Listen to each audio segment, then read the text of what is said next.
I don't even know. I don't even know what to say about that. But I am just... My battle strategy is basically rip out my own intestines and throw them at my opponent.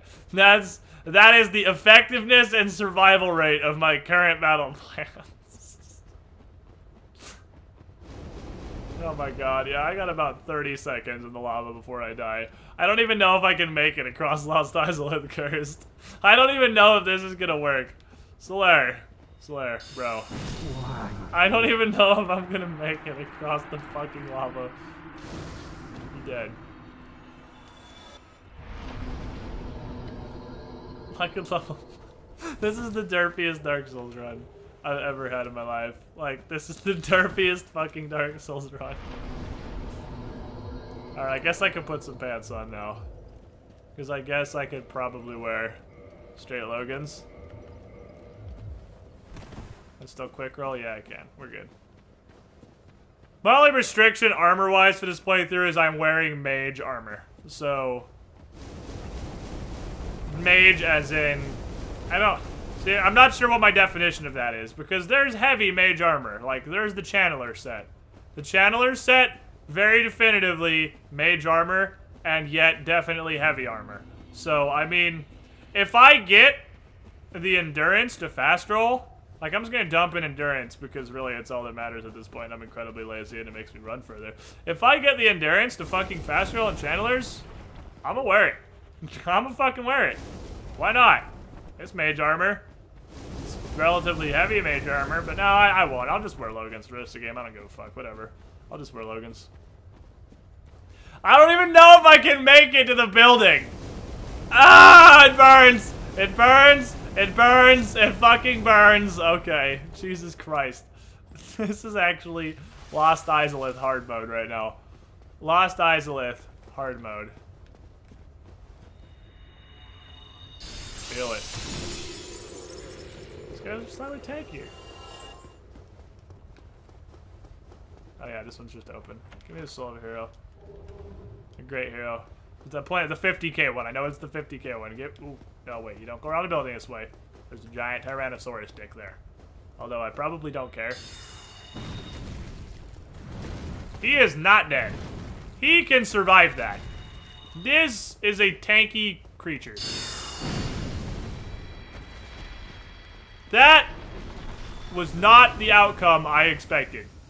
I expected death. I was unpleasantly surprised by the sturdiness of that thing creature. Alright. Alright, let's go fucking die to Bed of Chaos like 47 times. Because it's gonna one-shot me with everything it does. Which is extremely obnoxious.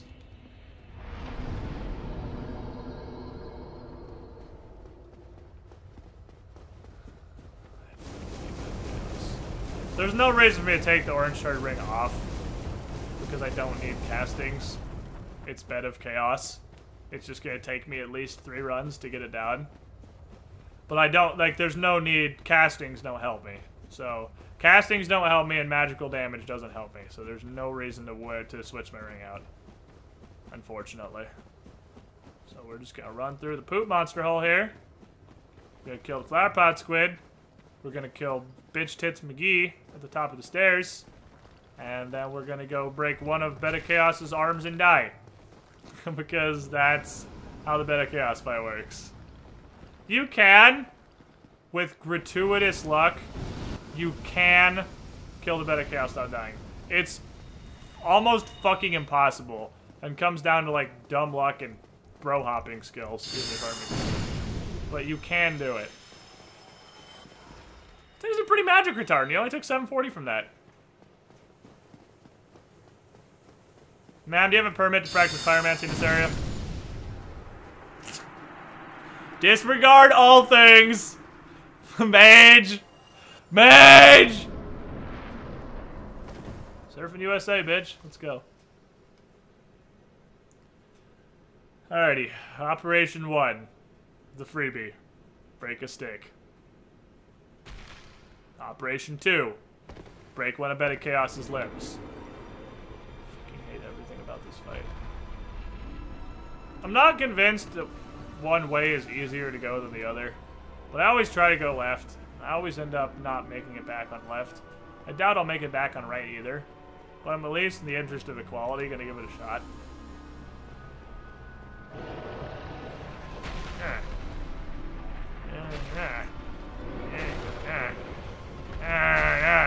The only fight where you will actually wail on things with your staff. Bed of Chaos. I hate this fight, okay? Where's the holes? Dead. Yep, doesn't matter. Doesn't matter. That big group kind of blocks you from dodging his arm, so you're dead regardless of which direction you go. Doesn't matter, Bed of Chaos. Alright, there's Death 1. Death 2 will ideally be me getting the second limb, and then I'll come back and it'll take me between probably 3 and 5 deaths to actually kill Bed of Chaos. So, if you don't want to watch that, you should probably just wait for the next Dark Souls video, because the rest of this is just going to be breaking a limb, dying, missing the jump, dying, getting slapped out of the jump, dying, trying to jump again, dying, and then finally making the jump and killing Bed of Chaos. So I'm just being upfront. I'm just being upfront. If repeatedly dying to Bed of Chaos is not amusing to you, you should probably just not even watch the rest of this video. Because Bed of Chaos is never an interesting video, and nor is it ever an interesting fight, nor is it fun. So, like, everything about Bed of Chaos is just misery and sadness. Although a lot of you enjoy the salty commentaries and the misery and sadness, so, I mean, there's gonna be some misery and sadness for you, as I just repeatedly die to Bed of Chaos, but it's not even so much salt, it's just boredom. So, it's just, this isn't fun. Like, this is retarded. This is the dumbest fucking part of the game.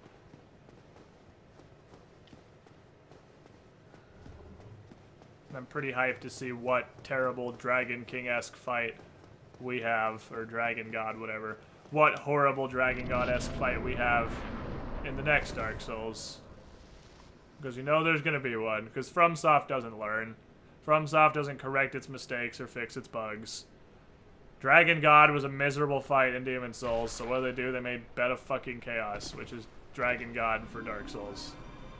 So, let's go on an adventure. Let's go on an adventure of probable death and sadness.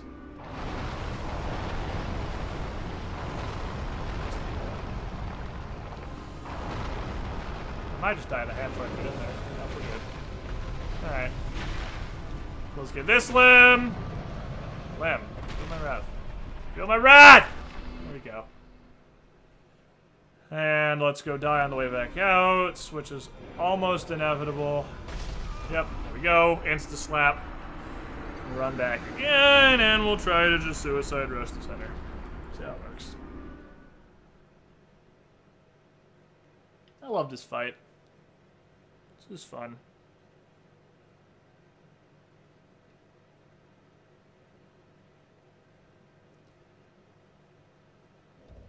Again, feel free to skip to the next video. I just feel like I have to post Bed of Chaos for the sake of completion.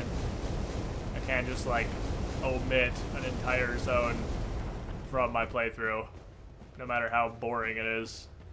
Everything about Lost Izalith is just boring and stupid. Like, this zone, even the zone is dumb. Just run through lava and fight nothing. And then run through this brambled root shit and fight nothing. Except one fucking Chaos Eater, which is a dumb fucking enemy. It's an interesting concept, but they're stupid. Like, they don't do anything. They're big and intimidating and stupidly easy. And then die 4 times to Bed of Chaos. I guess, perhaps Lost Izalith was intentionally designed to be very easy to just run through, because Bed of Chaos is so dumb, and because the middle bonfire is a hidden bonfire.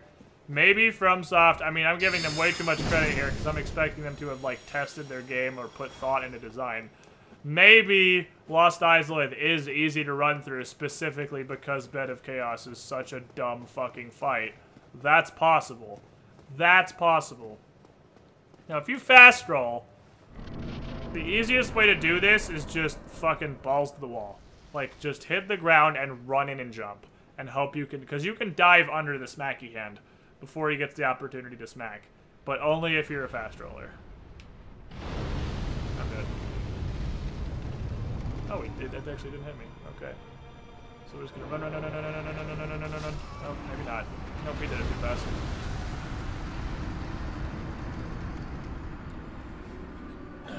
You can try and bait out the sweeping, but in the grand scheme of things, it really doesn't make a difference. Because the sweeps are so fast, you can almost not even fit between them, even with fast rolling. It's just whether he decides to do it or not. If he decides to react instantly, have fun. Let's go and run back again. Like, I can't... What is there to commentate? Let's talk about eggs. I like eggs. Eggs are delicious. Back in the day, when I first moved out and was living on my own, I guess we need to go back to the day before that. Back in the day further, when I was growing up, breakfast was cereal. Like, every day, cereal. That was it. Just cereal. It was all we ever had. Got really fucking sick and tired of cereal. Like, I have never eaten cereal since I moved out because I hate it so much. Because it was literally all we ate every single day. It was all we were allowed to eat for breakfast was cereal. We weren't allowed to go in the kitchen. We weren't allowed to make food or learn to make food or use a microwave or anything. But, so, I mean, just glazing over how woefully unprepared for real life I was when I moved out because of just straight up not being allowed to do any of the things I should probably know how to do to live on my own. Just glazing over that.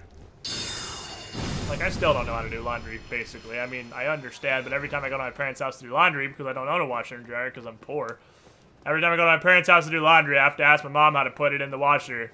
Or, like, what setting to, because I don't fucking know. I don't know how to do this shit. I didn't grow up doing any of this shit. I grew up doing completely pointless yard work that just made me hate everything. Oh, there's 1,000 souls there. I guess I could have grabbed those, but it's 1,000 souls. I don't care. But, continuing the story. Cereal, every day of my life. Just cereal. I, again, hate cereal. To this day, have not eaten cereal since I moved out on my own. Damn it, I get the stick. Because I hate it so much. So, I move out. What's my first... Fuck you. My first decree as an adult who lives on his own. Oh, nope, went forward too early. Or got spiked in the head, not sure which. My first decree as an adult who lived out on his own as a free human was that I am never eating cereal again. I was like, you know what? Fuck that. Sometimes, and it was our birthday, we'd get like pancakes or eggs or something that wasn't cereal. I was like, I'm gonna eat that shit every fucking day. Because I love eggs, and omelets, and breakfast sandwiches, and burritos, and pancakes, and all of that stuff. So, I went to the Walmarts, because again, poor, and Walmart. And it's just, Walmart is an omnipresent force that just exists. I don't care where you are in the world, I'm sure there's a Walmart. You could be in, like, an unpopulated jungle in southern Nigeria. I don't know if that's actually an unpopulated area. It's probable that Nigeria is more populated than where I actually live, but that's beside the point. The point is, some jungle rainforest in the middle of nowhere in Africa, and there's probably a Walmart within like 10 miles. Just there, existing, selling bananas to monkeys, being Walmart, spreading its influence across the land. But, go to Walmart, because it's cheap. And I'm poor. And I bought eggs and sausage and tortillas for breakfast burritos and bagels to make sandwiches and just straight up bagels. And cheese and salsa and just all this smorgasbord of delicious breakfasty goodness. And so the first, like, year... Okay, that's giving myself way too much credit. The first, like, 4 months that I lived by myself, every morning... I woke up, and I had the best motherfucking breakfast there had ever been. It was delicious. How the fuck can I even move? Fuck you, stick. I'm dead. It was glorious. It was a mangasm of breakfasty deliciousness. It was typically burritos, because burritos are incredibly easy and require basically zero culinary know-how. Wow, I actually made it. We might be okay. Might be. That's the operative word. It requires basically zero culinary know-how. And Google was there for what culinary know-how it did need. Like, I literally Googled how to crack an egg. You can ask my roommate. I tried like 6 different ways, and I was like, how do you do this without losing fucking all of it? I don't understand. There's just shells everywhere. The trick is you want to tap it on the table before you try to crack it over the side of the bowl. That's where the magic happens. That's where the magic happens. But I Googled how to crack an egg. This was how prepared I was for life when I moved out of my house. I Googled how to crack a fucking egg. That, just let that sink in. Just let that sink into your soul. I Googled how to crack an egg. Okay? This was me. This was me like 3-4 years ago. So, after successfully Googling how to crack an egg, whoops, on the Googlies, I made these fucking glorious burritos. I guess I can stop now because we beat Bed of Chaos. The whole point was I was just going to commentate this completely pointless life story over Bed of Chaos because there is literally nothing to talk about during the stupidity that is Bed of Chaos. And this is what happens when I'm allowed to ramble. I didn't even start the story. Like, that was like 10 fucking minutes, and I didn't even actually get into the story. I mean, the entire story can literally be summed up as when I first moved out, I ate awesome-ass breakfast burritos every day, but then I started waking up at 4 p.m., and now I just don't even have breakfast. That's the entire story. That's literally it. That's the whole story that I just spent 10 minutes building up to and didn't even actually get to. That is the entire story. So I guess the point of the story is actually I should probably never tell stories because I will ramble for like a fucking grandpa. I'm gonna be the best grandpa someday because grandpas have to have like innate rambling skill. Rambling is a necessary qualification to be a grandpa. Have I even learned Hurrah? No, I haven't. Let's learn it for no reason whatsoever. And then purchase this Crest of Artorias. See, I'll bet you guys wish you would have skipped to the next fucking video now, don't you? Bet you would have skipped to the, wish you would have skipped to the next video.